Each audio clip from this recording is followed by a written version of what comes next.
नमस्कार। अब हम आज बात करने वाले हैं एपिसोड 3 या यूँ कह लीजिए इस किताब के चैप्टर नंबर 1 के बारे में। और ये चैप्टर 1 में ये कहा जा रहा है कि ऐसी बहुत सारी चीज़ें जो आपको पता है लेकिन आप अब भूल चुके हैं, वो याद दिलाना ही हमारा काम है। और यहाँ से शुरुआत होती है अब्राहम की हमसे बात करने की। अब्राहम हमसे बात कर रहे हैं कि हम लोग अब्राहम हैं, हम नॉन फिजिकल एंटिटी है, मतलब हम अशरीरी है, आत्मा के स्वरूप हैं। और आप भी आत्मा के स्वरूप ही हो। आप भी वहीं से आए हो जहाँ पर हम अभी हैं। और चूंकि हम हमारे पास शरीर नहीं है, इसलिए हम आपकी तरह बात नहीं करते, आपकी तरह सुनते नहीं हैं।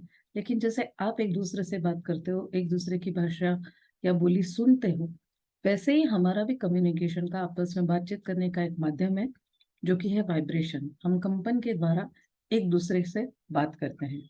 आप जब इस फिजिकल बॉडी में हो, धरती पर हो, तो आपका एक परिवार है जिसमें आप रहते हो। और आप सब पूरा परिवार किसी एक मकसद से, एक इंटेंशन से, एक विचार के कारण एकत्र आया हुआ है। आप सब ने वो कलेक्टिवली विचारधारा मानी और इसलिए आप एक परिवार के रूप में आए हो।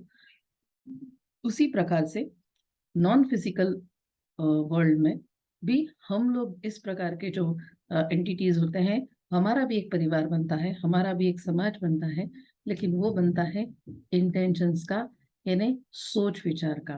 जिन्हें अगर हम अभी अब्राहम हैं, तो हम सब वो कलेक्टिव कॉन्शियसनेस है जो एक जैसी विचारधारा को मानते हुए आप तक क्या सच है ये पहुंचाने के लिए उत्सुक हैं। और इसीलिए हम सब इकट्ठे हुए हैं।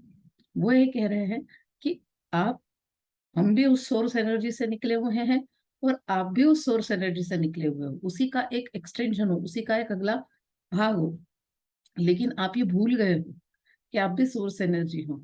और आपको ये बात याद दिलाना ही हमारा सबसे पहला काम है कि आज आप जो भी हो, भले ही आप फिजिकल बॉडी में हो, आप शरीर लेकर इस धरती पर जन्म लिए हो, लेकिन हो आप उस परमात्मा या प्रकृति या ईश्वर का ही एक्सटेंशन रूप। तो जो ताकत उस ईश्वर में है, वो सभी ताकतें आप में भी है। वो हमको यही याद दिलाने की कोशिश कर रहे हैं। अब्राहम कहता है कि आप सभी लोग उस फिजिकल सोर्स का एक्सटेंशन हो। ये कुछ लोग ये बात याद आ गई है या समझ पा रहे हैं, और कुछ लोग इस बात को बुरी तरह से भूल गए हैं, क्योंकि फिजिकल वर्ल्ड में हम सिर्फ उन्हीं बातों पर विश्वास करते हैं जो चीज हम देखते हैं, सुनते हैं या समझते हैं। तो ये बात आप सबको पता है कि आप उस सोर्स एनर्जी का एक पार्ट हो, लेकिन भूल चुके हो। तो हम उन्हीं लोगों को ये याद दिलाने की के लिए मदद कर रहे हैं जो ये कनेक्शन वापस से एस्टेब्लिश करने का सोच के रेडी हैं। एक्चुअली वो ये कहते हैं कि ये जो नॉन फिजिकल वर्ल्ड है या सोर्स एनर्जी जहाँ से आप आए हो, वहां पर कोई भी ह्यूमन बीइंग बहुत आसानी से कनेक्शन एस्टेब्लिश कर सकता है, कनेक्ट कर सकता है, अपनी बातें उनसे पूछ सकता है या समझ सकता है। लेकिन हम जब फिजिकल वर्ल्ड में जन्म लेते हैं, तो हम अपने आसपास इतने सारे मटेरियलिस्टिक चीजों को इकट्ठा कर लेते हैं, और एक तरह से हम ही वो रेजिस्टेंस तैयार कर लेते हैं अपने थॉट्स के माध्यम से, अपनी परिस्थितियों के माध्यम से, कि हम कनेक्शन होते हुए भी सोर्स एनर्जी से उस कनेक्शन को ना देख पाते हैं, ना महसूस कर पाते हैं, और ना उसका लाभ ले पाते हैं। तो इसलिए वो बार बार ये कह रहे हैं कि वो लोग जो इस कनेक्शन को वापस से इस्टेब्लिश करना चाहते हैं, केवल हम उन्हीं की मदद करेंगे कि वो वापस से इस कनेक्शन को सही रूप से एस्टेब्लिश कर सके, और अपने जो भी आगे बढ़ना चाहते हैं या बढ़ना चाहते हैं या करना चाहते हैं, वो कर सके। अब्राहम आगे ये कहते हैं कि जितने भी फिजिकल ह्यूमन बीइंग्स हैं, वो सभी में ये पावर है कि वो इस तरीके की नॉन फिजिकल एंटिटी से इंटरेक्ट कर सके और उनसे बात कर सके, कम्युनिकेट कर सके। लेकिन हम ज्यादातर लोग इस एबिलिटी को यूज नहीं कर पाते। उसका एक सिंपल सा कारण ये है कि हम जब अपने विचारों से या अपने पुराने विश्वासों से एक तरह की दीवार तैयार कर लेते हैं इस बारे में। और हम ये क्षमता होते हुए भी कि हम नॉन फिजिकल एंटिटी से इजीली कनेक्ट कर सकते हैं, हम अपने थॉट्स की दीवार तैयार करते हैं, हिंड्रेंस की। खुद के ही बिलीव्स, खुद के ही विश्वास इतने स्ट्रांग रहते हैं कि हम उन दीवारों के कारण चाह कर भी वो नॉन फिजिकल एंटिटी हमसे कनेक्ट नहीं हो पाती या कम्युनिकेट नहीं कर पाती। और यहाँ पर वो कहते हैं, इस बार यही हमारे लिए आसान हुआ कि हम ईस्टर से बहुत इजीली कम्युनिकेट कर पाए, और ईस्टर के थ्रू आप सबसे हम लोग कम्युनिकेट कर रहे हैं। क्योंकि ईस्टर के पास सबसे बड़ी चीज जो थी कि उसने अपने कोई भी व्यूज नहीं बनाए थे, अपने कोई उसके विचारों की दीवारें नहीं तैयार करी थी, या उसके खुद के कोई ओपिनियंस नहीं थे, जिसकी वजह से हमको उससे कम्युनिकेट करने में बहुत आसानी हुई, क्योंकि उससे कम्युनिकेट करने में उसकी तरफ से रेजिस्टेंस जीरो था। इसलिए इस बार अब्राहम ईस्टर से कनेक्ट हो पाए, कम्युनिकेट कर पाए, और ईस्टर के थ्रू हजारों ह्यूमन बींग्स से भी कम्युनिकेट कर पाए। अब्राहम ये भी कहते हैं कि ईस्टर के इस प्रकार के हिंड्रेंस न देने से सबसे अच्छी चीज क्या हुई कि अब्राहम उनसे कम्युनिकेट तो कर पाए, लेकिन शब्दों से तो कम्युनिकेट नहीं किया ना उन्होंने। तो अब्राहम कहते हैं कि हम वाइब्रेशंस के थ्रू ईस्टर से कम्युनिकेट करते थे, और ईस्टर उन वाइब्रेशंस को अपनी भाषा में ट्रांसलेट कर आपसे बात करती है या लिखती है।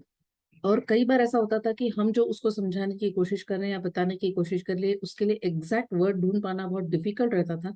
लेकिन जितना क्लोज वो उस के आसपास वर्ड्स ढूंढ पाती थी, उतने क्लोज या उसके करीबी शब्द वो आप तक पहुंचाने का प्रयास करती थी। और इस तरीके से हमारा ये कम्युनिकेशन जारी रहा।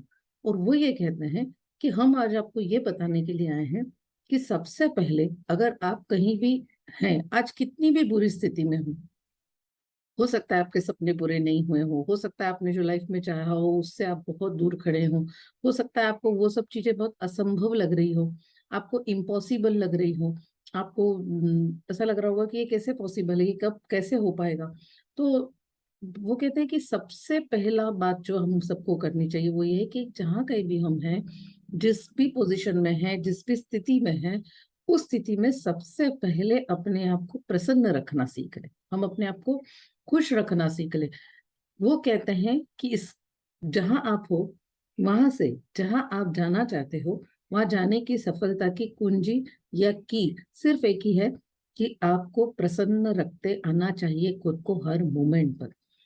वो ये कहते हैं कि आज आप जहां हो और जहां जो भी जितनी भी वेल्थ पाना चाहते हो, लाइफ में कुछ भी अचीव करना चाहते हो, फिजिकल हेल्थ चाहते हो, मेंटल हेल्थ चाहते हो, वेल्थ क्रिएट करना चाहते हो, या आपके कोई बहुत बड़े सपने हैं उनको पूरा करना चाहते हो, आप कितनी भी खराब स्थिति में हो आप वहां तक पहुंच सकते हो, केवल और केवल एक काम करने पर।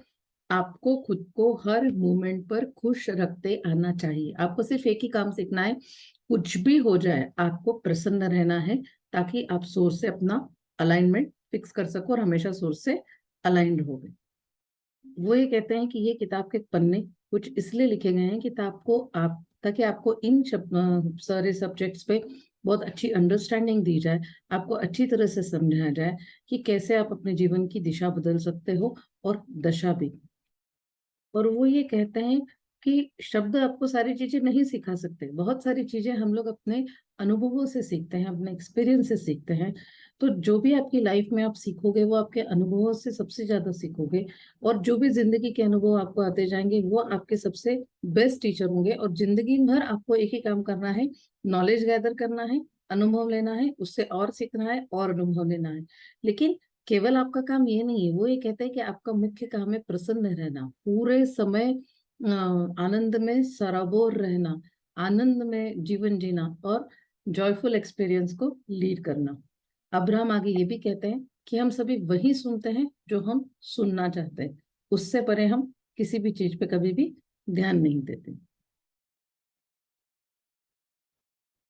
अब्राहम कहते हैं हम इस तरह की कई non physical entity continuously human being से या फिजिकल बींग से कम्युनिकेट करके उनको बहुत सारी चीजें बताती रहती हैं, लेकिन हर व्यक्ति केवल वही सुनता है जो वो सुनना चाहता है। आज आप इस किताब के माध्यम से जो पाना चाहते हो, सुनना चाहते हो, वो आप तक आने वाला है। और यह किताब हर किसी को एक जैसा नॉलेज नहीं देती है, क्योंकि यहाँ पर भी यही है कि जो पढ़ रहा है वो क्या सुनना चाहता है, क्या जानना चाहता है, वही नॉलेज इसको यहाँ से मिलेगा। इसलिए इस किताब को कई बार पढ़ा जाना या पढ़ना सबसे अच्छा रहेगा। और जिनको इस किताब का बहुत महत्व समझ में आ जाता है कि ये किताब कितनी अच्छी है, वो इस किताब को कई बार पढ़ते हैं। और आप ये इस बात पे विश्वास रखिए कि जितनी बार आप इस किताब को पढ़ेंगे आपको हर बार इसमें से कुछ न कुछ नया सीखने को मिलेगा, कुछ न कुछ नया अनुभव आपको मिलेगा। और सबसे मेन काम जो हम इस किताब के माध्यम से आप तक पहुंचाना चाहते हैं कि आप उस गॉड से कैसे कनेक्ट हो सकते हैं, एक्चुअली ये जानते हुए भी कि आप उसी के पार्ट हो और ये चीज आप भूल चुके हो। तो कैसे कंटिन्यूअसली हम उस ईश्वर से संपर्क साध सकते हैं, कैसे उस ईश्वर के समानुकूल रह सकते हैं, कैसे उससे कंटिन्यूअस अलाइनमेंट में रहकर हमारी लाइफ में हम वो सारी चीजें कर सकते हैं जो हम करना चाहते हैं, बनना चाहते हैं, क्योंकि एक्चुअली हम उसी का एक्सटेंशन है, उसी के रूप है। ये हमको ध्यान रखना बहुत ज्यादा जरूरी है। वो ये कहते हैं कि इस किताब के माध्यम से आप सही मायने में जानेंगे कि कैसे आप अपने भाग्य के स्वयं रचयिता है, कैसे आप अपनी डेस्टिनी को खुद क्रिएट करते हैं। वो कह रहे हैं कि आप ये भी जानोगे इस किताब के माध्यम से कि आप कौन हो और आपके अंदर क्या पोटेंशियल है, आप क्या ताकत रखते हो, आप कितने पावरफुल हो। वो ये कहते हैं कि ये किताब आपको अपने इमोशनल गाइडिंग सिस्टम से कनेक्ट करके और उसकी सहायता कैसे लेना ये सिखाएगी। और वो ये भी कहते हैं कि आप खुद की जो नॉन फिजिकल बीइंग एक्सटेंशन है, मतलब एक्चुअली हम लोग सब जितने भी लोग हैं जिन्होंने जन्म लिया है, वो हमने शरीर में जन्म लिया है, हम आत्मा हमारी शरीर में आई हुई है, लेकिन एक्चुअली ये आत्मा का एक भाग इस शरीर में है।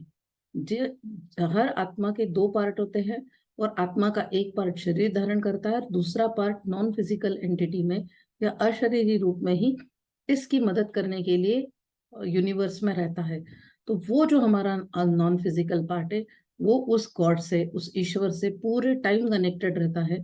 तो यह किताब हमको उस नॉन फिजिकल पार्ट से भी कनेक्शन कैसे बनाना, जिसके थ्रू हम अपने भगवान से, ईश्वर से कैसे संपर्क साध कर सकते हैं, ये भी सिखाने वाली है। और यह किताब 22 पावरफुल प्रोसेसेस सिखाएंगी आपको, जिनकी मदद से आप ये काम बहुत आसानी से कर सकेंगे। कहाँ है और कहाँ जाना है, वहाँ कैसे पहुंचना है, कैसे पाना है, ये सब उन प्रोसेसेस में आपको सिखाया जाएगा। Thank you.